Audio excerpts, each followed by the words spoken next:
अंतरराष्ट्रीय युवा विद्वान, जैन दर्शन में यूनिवर्सिटी टॉप व गोल्ड मेडलिस्ट, जैन सिद्धांत एवं न्याय विषयों को सरलता से समझाने वाले, यूएसए, इंग्लैंड, ऑस्ट्रेलिया आदि अनेक देशों में जैन धर्म की महती प्रभावना करने वाले, पंडित टोडरमल पुरस्कार, युवा विद्वत रत्न आदि अनेक पुरस्कारों से सम्मानित मूर्धन्य विद्वान डॉक्टर संजीव कुमार गोधा जयपुर द्वारा जानिए धर्म का मर्म। मुंबई के एक साधर्मी भाई की ओर से इन प्रवचनों का प्रसारण किया जा रहा है। हरिहंस सिद्ध सूरी उपाध्याय साधु सर्व अर्थ के प्रकाशी मांगलिक उपकारी है। इनको स्वरूप जाने रागते वही जो भक्ति काय को नमाए स्तुति को उचारी है। धन्य धन्य तेने ही ते काज सब आज भये करे जोड़े बारे बारे वंदना हमारी है। मंगल कल्याण सुख ऐसो हम चाहत है।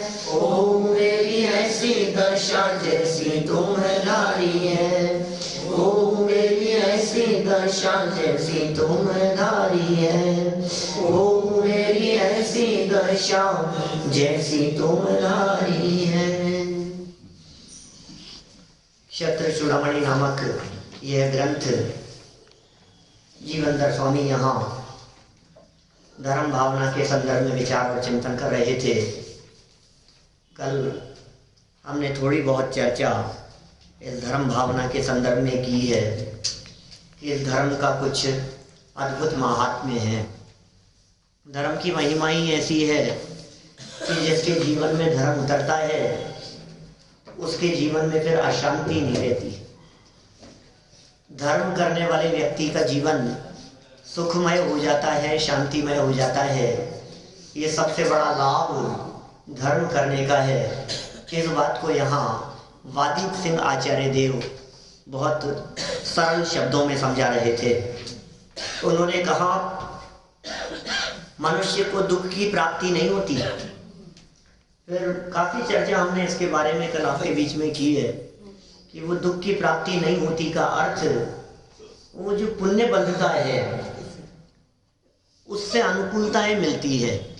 एक तो ये बात लगानी चाहिए कि भाई जब जब तुमने धर्म किया, शुभ परिणाम हुए, मंद कषाय रूप परिणाम हुए, तो उससे जो आपका पुण्य बंधा, उस पुण्य बंधने से सहज ही आपको अनुकूलताएं मिली, तो लौकिक अनुकूलताएं, लौकिक सुख की प्राप्ति हुई।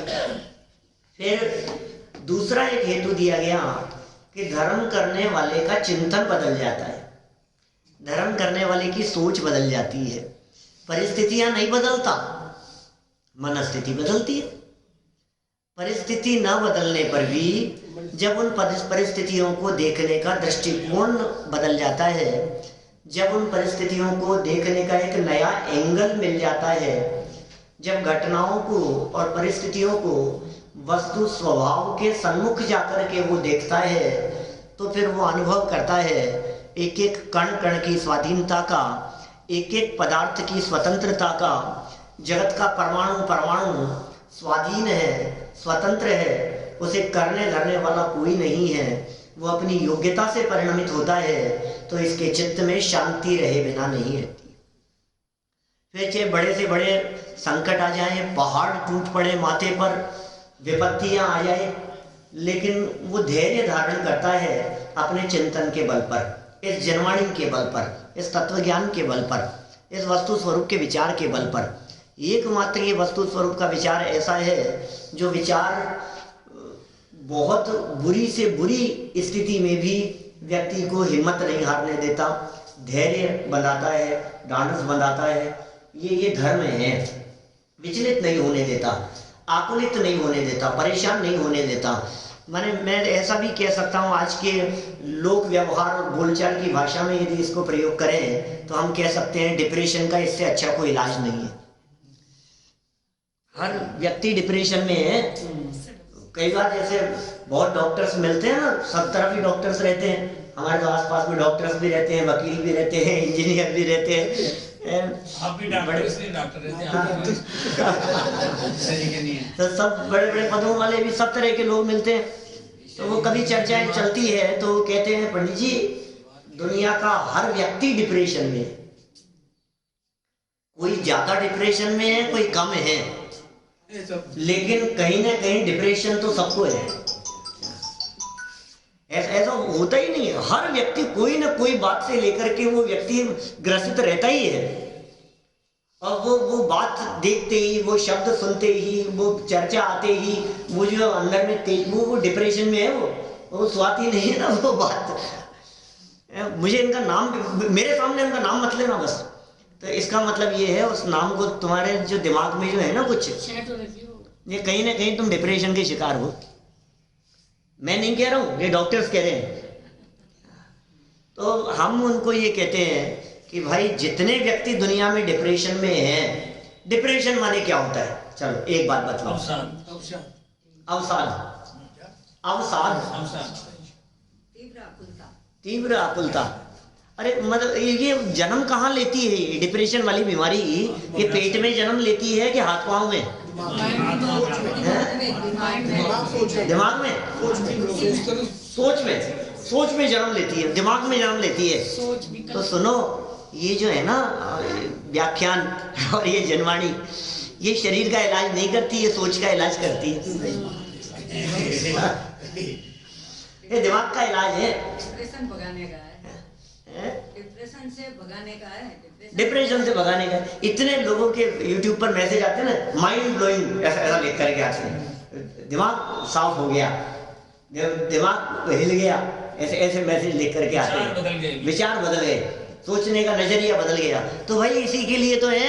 इसका मतलब अपने जो टोडरमल जी हैं, मोक्ष मार्ग प्रकाशक के दूसरे तीसरे अध्याय में जब वे इलाज करते हैं, वे बार बार कहते हैं हमें पकड़ में आ गई तुम्हारी बीमारी, तुम पकड़ पा रहे हो कि नहीं बीमारी क्या है?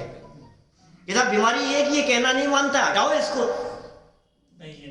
ये नहीं है, ये कहना नहीं मानता है, तो इस बात को समझता क्यों नहीं है कि मानेगा नहीं?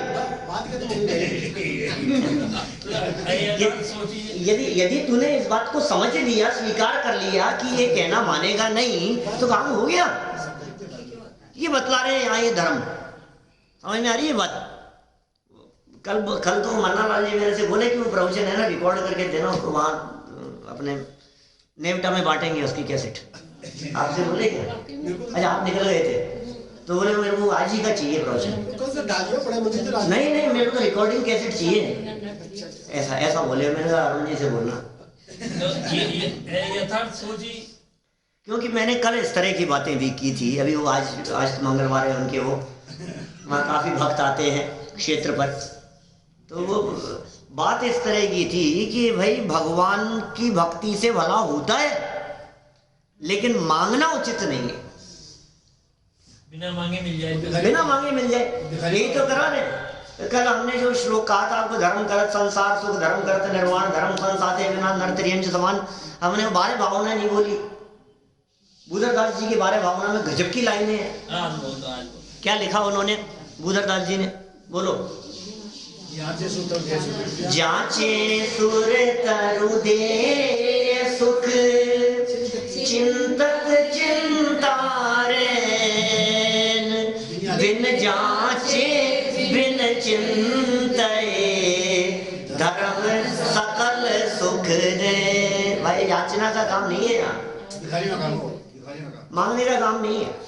तो सब मन में विचार तो करना पड़ेगा। नहीं, जरूरत नहीं है, ये धर्म है। धर्म से क्या मिलता है? दादा ने तो बहुत सुंदर लाइनें लिखी है वो हमारे भावना वाली। धर्म ही वह चिंतामणि है, धर्म ही वह कल्प तरु है, नहीं जिसमें याचना, धर्म ही चिंतामणि है, नहीं जिसमें चाहना। ऐसी लाइनें लिखी बहुत सुंदर। तो ये क्या कहा है इन्होंने? आप जानते हैं कल्प वृक्ष क्या होता है? कल्प वृक्ष क्या होता है? जो मांगो वो मिल जाएगा, जो मांगो वो मिल जाएगा। कल्प वृक्ष खड़े हुए हैं, 10 प्रकार के कल्प वृक्ष होते हैं। आप उनसे जाकर के मांगो, हे कल्प वृक्ष मुझे अच्छे सुंदर कौन से वाले कपड़े चाहिए, वो कुछ क्या अलग अलग आप जो बोलते हो ना, इसका दिखाओ और उसका दिखाओ, ऐसा जो दुकान पर जाकर के कहते हो, जरी का चाहिए, या काई का चाहिए, जो भी आप जैसा शब्द बोलो, बोले ऐसा है, शिफॉन का चाहिए, जॉर्जेट का चाहिए, जो आप, मेरे को शब्द एक भी नहीं बताते, लेकिन सुनते तो रहते हैं ना ऐसे शब्द, तो वो तुरंत वो चीज आपके सामने, आप उससे मांगा और वो आपके पास में आ गया। अभी सुनो मेरी बात, अब कोई व्यक्ति गए यार मैं तो नहीं मांगूंगा यार, मांगना अच्छा नहीं लगता मुझे, अब मतलब अब कल वृक्ष से मिलेगा कि नहीं मिलेगा? बिना मांगे तो कैसे मिलेगा? अब बिना मांगे तो कैसे मिलेगा? अब तू बैठा है, अब तू यही सोच करके बैठा है मैं तो कैसे मांगू, मैं तो नहीं मांगूंगा। लेकिन ऐसा हो जाए, मन में सोचते ही हो जाए काम, तो बोले उसके लिए दूसरा उपाय है, वो है चिंतामणि। चिंतामणि नाम का एक ऐसा रत्न होता है, उस रत्न के पास में जाकर के मांगना नहीं पड़ता, अब बिना मांगे ही, लेकिन मन में विचार जैसा ही आया वो काम हो जाएगा। गजब यार, ये तो बहुत गजब की चीज है। लेकिन कोई व्यक्ति ये कहे कि मैं विचार भी क्यों करूं, मैं अपने मन में भी ऐसी दरिद्रता की भावना क्यों लाऊं कि ये मुझे चाहिए, मन में भी नहीं सोचूं तो? बोले बेटा ये कल्प वृक्ष और चिंतामणि जैसी वस्तुएं तो मांगने और विचार करने से ही देती है, तो बोले इसके बिना भी कोई उपाय हो सकता है क्या? कि धर्म एक ऐसा है जिसमें तुम्हें मांगना भी नहीं पड़ेगा और तुम्हें विचार भी नहीं करना पड़ेगा, आगे से आगे बिना विचार किए हुए तुम्हारी सर्व व्यवस्थाएं स्वयमेव होती ही रहेगी। क्या यही तो बोली मैंने लाइनें अभी आगे वाली। हाँ, धर्म ही वह कल्प तरु है नहीं जिसमें याचना, और धर्म ही वह चिंतामणि है नहीं जिसमें चाहना। ये तो बोली थी मैंने। चलो कोई बात नहीं, लेकिन तो मैंने, मेरा कहने का मतलब ये है, जांचे सुर तरु देय सुख चिंतत चिंता रैन, रैन माने होता है रत्न, चिंता रैन, रैन शब्द का अर्थ रात्रि भी होता है, लेकिन यहाँ रैन शब्द का अर्थ रत्न है।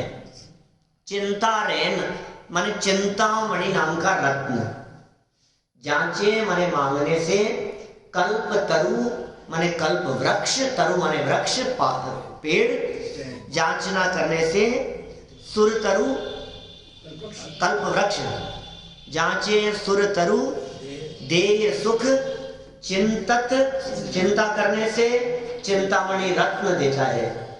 लेकिन बिन जांचे बिन चिंतये धर्म सकल सुख देन, धर्म सभी प्रकार के सुखों को देने वाला है। अब आप कहेंगे साहब हम तो धर्म करते करते जिंदगी निकल गई लेकिन हमें तो आज तक कभी सुख मिला नहीं, तो बोले तूने धर्म नहीं किया, धर्म के नाम पर भ्रम किया है। डोम किया सही, भ्रम में काम किया, सच बात है बिल्कुल। माने यदि तुम्हें सुख नहीं मिल रहा है, तुम्हारे जीवन में शांति का संचार नहीं हो रहा है, इसका मतलब फिर वो धर्म है नहीं, फिर वो दिखावा है, फिर वो प्रदर्शन है। अरे यार क्या आयोजन कराया, हम तो यार इतने लाख के नीचे आ गए,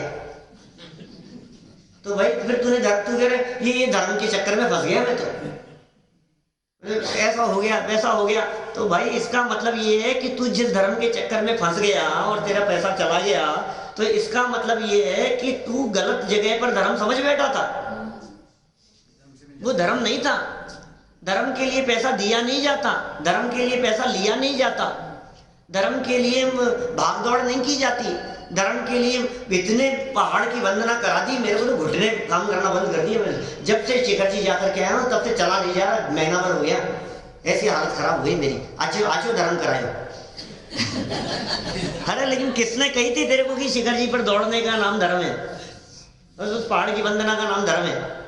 सहज शुभ भाव पूर्वक ये कार्य हो, अशुभ से बचने के लिए वीतरागी जिनेंद्र देव की भक्ति से, सो तो ठीक है।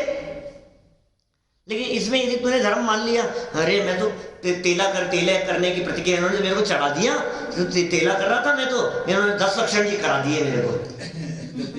अब मैं, मेरा जीव जानता है मैंने कैसे किया है। ये धर्म कितना कठिन है। लोग मिलते हैं भाई साहब ऐसे जैन साहब, वो ये कहते हैं आपका जैन धर्म जितना कठोर और कठिन है ना, उतना कोई धर्म नहीं है। कितना कठिन है आपका जैन धर्म, बहुत कठिन है भाई। क्रियाएं दिखती है ना, को लगता है भाई साहब बहुत कठिन है, आसान नहीं है। कपड़े उतारना आसान नहीं है, केश नोच करना आसान नहीं है, भूखे रहना, अटपटी प्रतिज्ञा मिले तो आहार लेना, विधि पूर्वक आहार लेना आसान नहीं है। बहुत भाई साहब आप लोगों के तो इतना कठोर है, कठिन है काम। आप लोग रात को पानी भी नहीं पीते हो, बहुत कठिन है यार आप लोगों की तो लाइफ कितनी कठिन है। ये नहीं खाते हो, ये नहीं पीते हो, ऐसा नहीं करते हो, ऐसा बहुत बहुत कठिन है भाई। अब उनको क्या बतलाएं, ये कठिन है कि इसमें स्वाधीनता है, इसमें सहजता है, इसमें निर्विकल्पता है, इसमें आनंद है, इसमें अंदर में शांति है। ये कौन बतलाए? अब जो धर्म को समझे वो तो कहेगा इससे शांति है, और जो धर्म को ना समझे वो ये कहेगा यार ये तो बहुत ही जंजाल है भाई साहब। परिचय कठिन काम है बहुत, उपसर्ग ओ बहुत कठिन है, उसको कठिन ही कठिन काम दिखे। होते तो है ना, फिर होते कोई बाधा नहीं, परिचय भी होंगे, उपसर्ग भी होंगे, संकट भी आएंगे, विपत्तियां भी आएगी। लेकिन संकट और विपत्तियों के काल में धर्मात्मा ये समझता है कि ये विपत्तियां मेरे ऊपर आती नहीं है, कोई मेरे ऊपर उपद्रव करके दिखाए, करके दिखाओ। जो अपने आप को देह से भिन्न समझ रहा हो उसके ऊपर क्या उपद्रव होगा? सारे संकट शरीर के ऊपर आते हैं, सारी परेशानियां शरीर के ऊपर दिखाई देती है। हाँ, हमें किस बात की परेशानी जब हम शरीर ही नहीं है तो? ये इन्होंने बात कही भाई, विश्वास करते हैं धर्मात्मा का सब। आश्चर्य की बात तो यह है कि धर्मात्मा यही लोक में ही नहीं परलोक में भी सुखी होता है, सर्वत्र। और पापी व्यक्ति, अधर्मात्मा व्यक्ति यहाँ कषायों के वशीभूत होकर के दुख सहा नहीं जा रहा, तकलीफ सही नहीं जा रही और आत्महत्या करके सुखी होना चाहता है, तो तू क्या सोचता है दूसरी जगह जाकर के शांति मिल जाएगी तुझे? तो धर्म के फल में सुख शांति है, कैसे मिल जाएगी? मतलब जिसे यहाँ शांति नहीं है उसे परलोक में शांति कैसे मिलेगी? घर खीर तो बाहर खीर ये कहाँ से लाते हैं ये सब?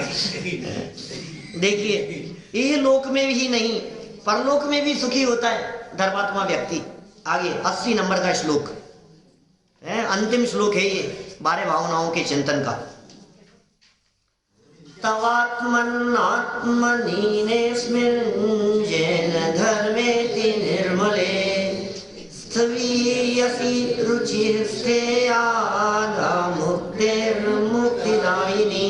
ओ हे आत्मन, जब तक मुक्ति ना हो तब तक आत्मा का हित करने वाले अत्यंत निर्मल इस जैन धर्म में तेरी स्थिर मुक्ति को देने वाली श्रद्धा हुए। क्या स्थिर मुक्ति को देने वाली तेरी श्रद्धा हुए। कल आ जाएगा शायद यूट्यूब पर, मैंने एक प्रवचन वहां लिया सिंगापुर में, धर्म क्या है। 1 घंटे का प्रवचन सिर्फ यही था, धर्म क्या है। यद्यपि काफ़ी बातें तो वही होती है जो अपने आप सुनते रहते हो, वस्तु स्वभाव धम्मो, ऐसी तरह की बातें। ये और भी कई पहलू उसमें उजागर हुए जिसमें धर्म क्या है। इसलिए ना धर्म भावना की चिंता कर रहे हैं ना, चर्चा कर रहे हैं ना अपन यहाँ, तो धर्म आत्मा का हित करने वाला है। देशयामी समीचीनम धर्मम कर्म निवर्हणम संसार दुख तय सत्वान यो धर्तमे सुखे। रत्नगर श्रावकाचार्य हम कहते हैं समंत भद्राचार्य देव, जो तुझे उत्तम सुख में ले जा करके धरे उसका नाम धर्म है। धर्म धारण किया जाता है, धार्यति इति धर्म है, जो धारण किया जाए उसका नाम धर्म है। धर्म प्रवृत्ति का नाम नहीं है, बाह्य आचरण का नाम नहीं है, बाह्य क्रिया का नाम नहीं है। ये धर्म कुछ और चीज है जो अंदर की चीज है। इस धर्म में परतंत्रता नहीं होती, इस धर्म में पराधीनता नहीं होती, इस धर्म में दिखावा नहीं होता। ये धर्म स्वाधीन है, ये धर्म किसी और दूसरे के अधीन नहीं है। कोई दूसरा व्यक्ति किसी क्रिया को करने से हमारे को रोके तो हम धर्म न कर पाए, ऐसी परतंत्रता धर्म में नहीं है। धारण करने की बात समझा देना, माने इतनी परतंत्रता नहीं है कि जिसमें कोई व्यक्ति कहे कि तुम माला नहीं फेर सकते, तोड़ दी तुम्हारी माला को, शास्त्र फाड़ दिए तुम्हारे, अब पढ़ो देखो कैसे पढ़ते हो, हम भी देखें, चश्मा तोड़ दिया तुम्हारा। क्या चश्मा तोड़ दिया तुम्हारा, अब कर लो तुम धर्म कैसे करोगे? तो कोई बात नहीं भैया, मंदिर में जाए। तो मंदिर नहीं जा सकते तुम, बैठे रहो घर में, जा नहीं सकते तुम, मंदिर नहीं जाओगे, कोई बात नहीं, घर में बैठ के कर लेंगे। बंद कर दिया तुम्हारे को, ताले में बंद कर दिया, अब तो नहीं कर सकते ना, रोटियां नहीं मिलेगी तुम्हारे को, अब करके दिखाओ कैसे करोगे। नमोकार मंत्र बोलेगा नहीं, जवान छीन लेते, एक शब्द नहीं निकलना चाहिए, मुंह के ऊपर पट्टी लगा दी, आंखें बंद कर दी, आंख से देख नहीं सकता, कान में कीलें ठोक दी, बोलो अब नहीं, अब तो धर्म नहीं कर सकता। अब आंखें बंद तेरी, आंखों के ऊपर बांध दी पट्टी, जबान तेरी काट दी गई, कान तेरे फोड़ दिए गए पर्दे, तू कुछ सुन नहीं सकता, कुछ आंखों से देख नहीं सकता, जबान से कुछ बोल नहीं सकता, अब करके दिखा तू कैसे धर्म करेगा, बोलो। बढ़िया होगा इसमें, अब कर सकता है कि नहीं? कर सकता है। अरे ये जो भोगों में रहने वाले व्यक्ति होते हैं, क्या किसी लड़की के पिता ने कह दिया उसे कि आंख उठा करके देखा तो तेरी आंखें फोड़ दूंगा, नाम मत लेना इसका जबान से, निकाल दिया उसको, बंद कर दिया उसको, आंखें फोड़ दी उसकी, कान बंद कर दिए उसके, सब बंद कर दिया। अब बता कि अभी भी मुझे स्पष्ट दिख रही है, कब बोलो। ये लिखा आचार्य देव ने श्लोक, स्पष्ट लिखा है, पिहिते कारागारे तमसी चे सूची मुखाग्र दुर्भेदे मई चे निमिलित नयने तथापि कांताननम व्यक्तम। मूल श्लोक में, न्याय के शास्त्रों में लिखा है, ज्ञान की पर्याय को कौन रोके, साथ ऐसे जो श्लोक बोला ना मैंने अभी संस्कृत का, इसका अर्थ क्या है? वे कहते हैं, कहां से शुरू किया था? पिहिते कारागारे, बहुत बंद कर दिया गया ऐसे कारागार में, ऐसी जेल में ले जाकर के उसे बंद कर दिया गया।